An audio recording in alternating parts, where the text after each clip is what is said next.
In today's show, we look ahead to Sunday in the NBA. Guys we can stream in to help us win our Week 14 fantasy basketball matchup. Michael Bolton.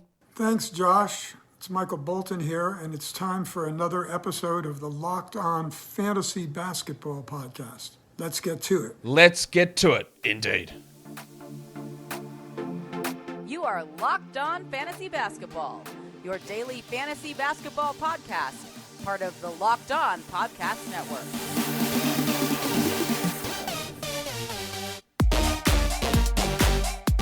Hello and welcome to the Locked On Fantasy Basketball Podcast, brought to you by Basketball Monster. My name is Josh Lloyd and I am the lead fantasy analyst at basketballmonster.com. And you can find me on Twitter, as always, at redrock_Beeble, on TikTok, at redrock_Beeble, and on Instagram at Locked On Fantasy Basketball. Thank you for making Locked On Fantasy Basketball your first listen every day. We are free and available on all platforms. Today's episode is brought to you by PrizePicks. First-time users can receive a 100% instant deposit match up to $100 with the promo code LOCKEDON. That's PrizePicks.com. The promo code is LOCKEDON. Let's look ahead to Sunday. We're going to stream guys in to win our matchups. Let's go through those things now. Warning. Let's get it on, Gilly. All right, Yahoo points leagues. Who are some guys we can look at? These guys are all available in at least 40% of leagues. I think we got to look at the Bronco, Jalen Williams. Broncos country, let's ride. Now, I just did a show on Week 15. The Thunder have a bad week coming up, 2 games. I probably still would hold Jalen Williams through that week, but we definitely got to have him for this game here. So that's going to depend a little bit on Week 15 stuff. It's going to depend a little bit on your standings, of course. But he's a great option to add, and he's available in a lot of spots. Now, I don't feel particularly good about this next one, and that is the tank, Tom Bryant. He's been dreadful. He's been playing really low minutes, but the options to stream in aren't particularly good or aren't particularly confidence-inspiring. Bryant is still starting, even though he is splitting minutes with Wendy and Gabriel. And there is always the opportunity for him to have a 15 and 10 game in 26 minutes. That is always possible. He's getting cooked a lot of the time out there. That's limiting his minutes. But when we look at the options that are out there, he's probably got the highest upside of players available in 40% plus of leagues. Quentin Grimes is also someone to take a look at. This briefcase and this haircut. Now, I totally understand the drop of Quentin Grimes. In fact, he hasn't been a must-roster 12-team league points guy at all. But last game minutes because of foul trouble. He's a 30-plus guy almost every game, and you might get 24, 23 fantasy points out of him with 30-point upside. Locked-in starters with big minutes are always good dart throw types, and that's why he's there. That's why Lou Dort is there as well, because I don't like Dort in a category, but we're talking Yahoo points. And he can score 6 points, or he could score 28 on 80% shooting. He does that quite often, where he goes back and forward with stuff. And the value of him is that he's a high usage player and getting good minutes. Again, Dennis Schroeder, dreadful. Except last game was really good. So which Schroeder do we get? Well, we don't know. That's the thing. That's why I don't like him as a long-term hold. I don't like him as a guy that we roster. But when we're talking about opportunities with Reeves out, with Walker out, with Davis out, he's a starting point guard who's got probably 40 fantasy point upside. Like, that's a risk you take. And that's why he's on the streaming list here. Emmanuel Quickly, similarly, does he get 21 minutes or 33 minutes? I don't know. But again, that upside is there for him to score quite a bit, for him to get good minutes with Mitchell Robinson out, and with the lack of faith in guys like Fournier and McBride and Toppin. The value's there for him. Royce O'Neal, we know the Basmati man has got good minutes. Now, he's struggled in a lot of games, but he was quite good last time on Friday.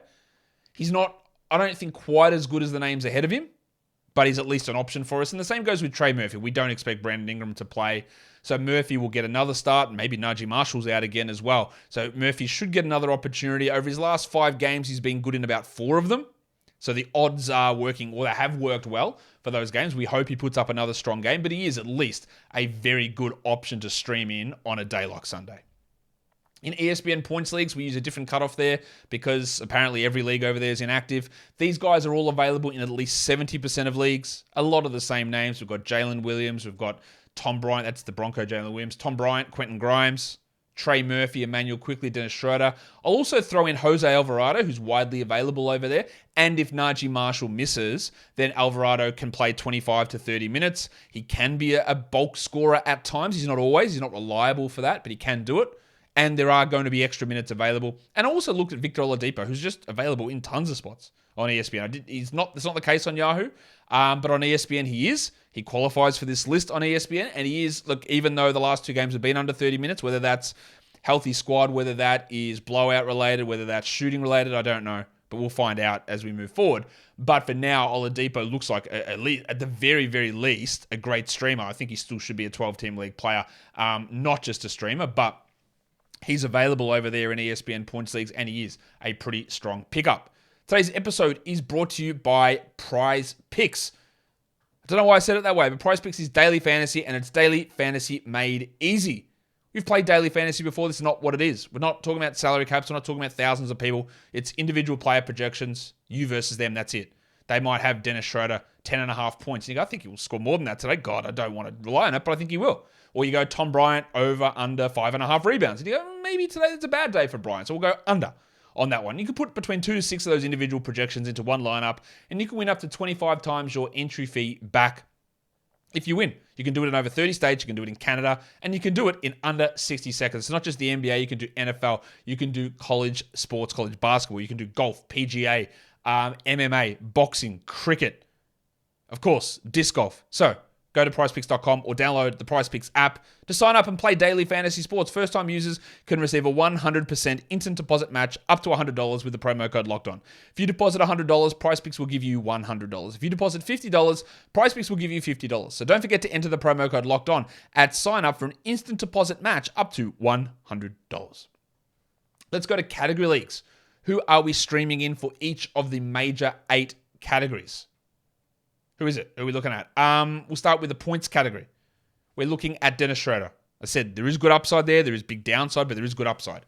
Tim Hardaway is available in over 50% of leagues at the moment. There is still the absence of Christian Wood. Hardaway stunk last game in his return to action, but he could very easily have 20 points on 60% shooting next game. This is Tim Hardaway. If there's one thing you want to try with Tim Hardaway, it's points and threes. Well, that's 2 things, actually, but they're the 2 things that you want to try with Tim Hardaway. And you know that just because he shot 10% last game doesn't mean it'll happen this game. Doesn't mean it won't happen. Doesn't mean it will happen, though. Quentin Grimes on that list as well.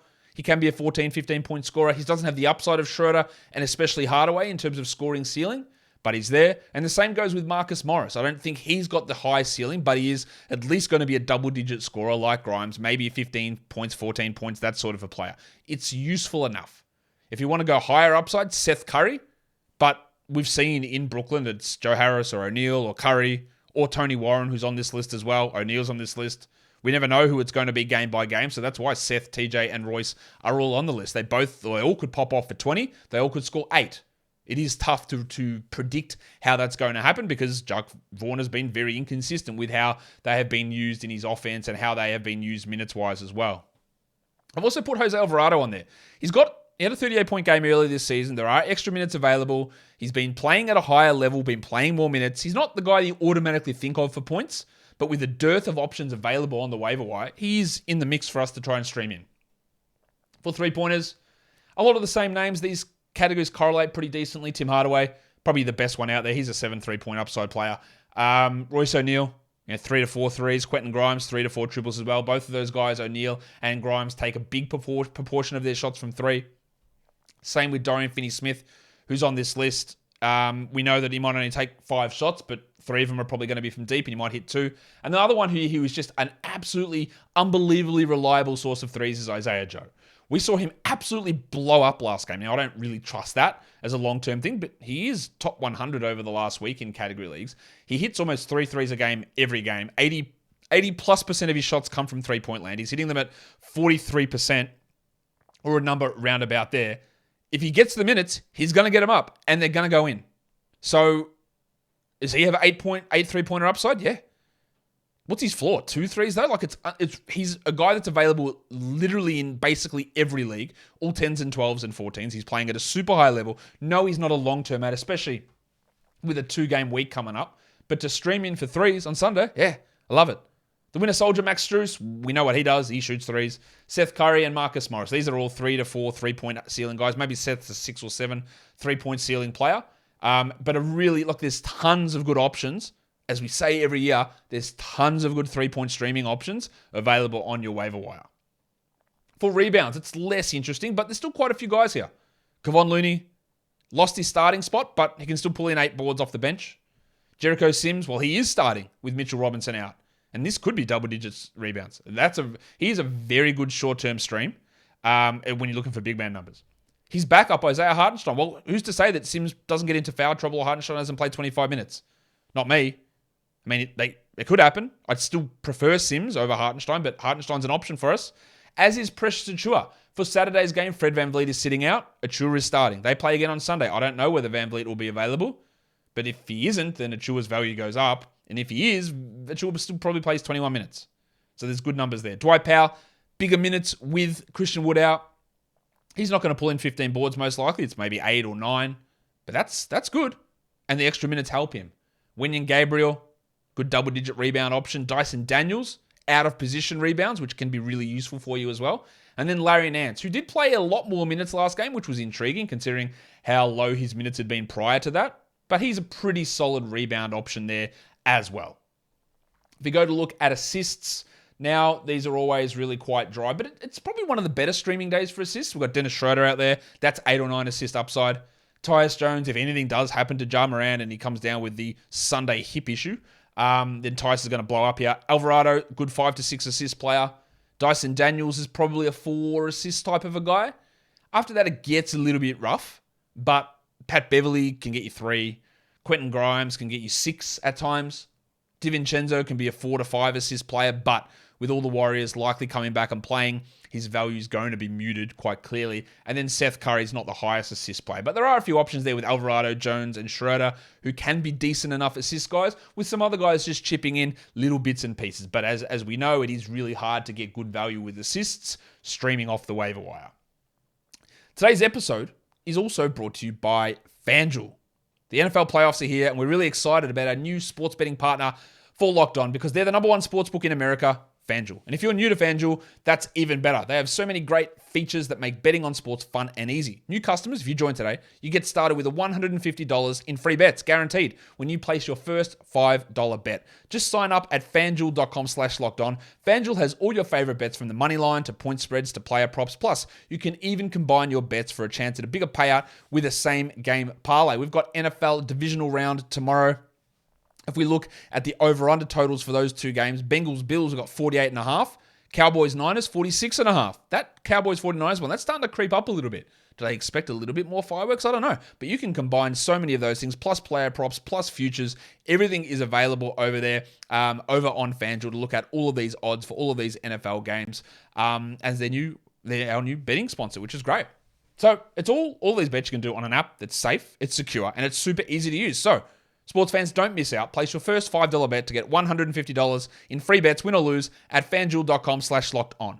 Make every moment more with FanDuel, official sportsbook partner of the NFL. Let's stream in some steals now.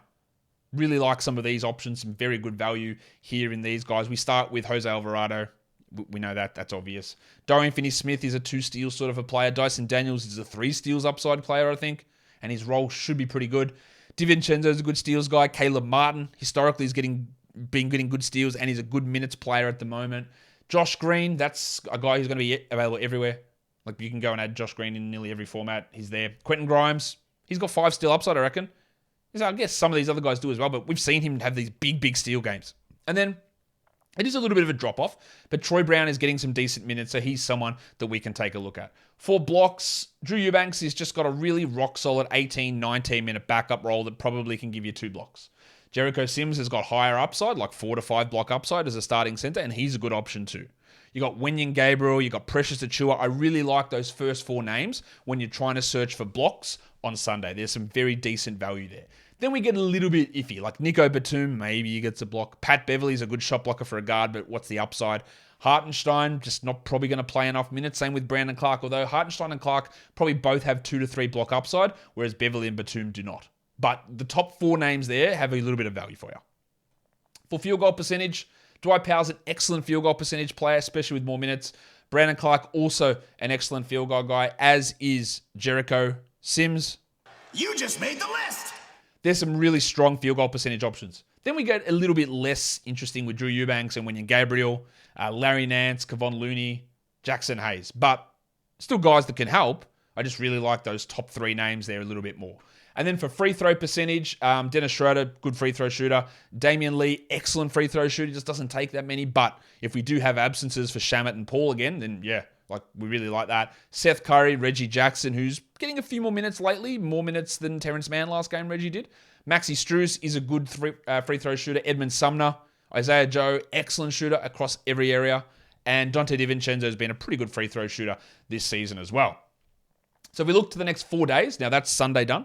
4 days, Sunday, Monday, Tuesday, Wednesday. Where are the areas that we can attack? Of course, Wednesday is a higher volume day, so that makes it, that's not a low volume. So the low volume is coming up a Sunday, Monday, Tuesday. So where is the value? Who are the guys that we can look at? There is a bunch of them, a lot of names we mentioned already.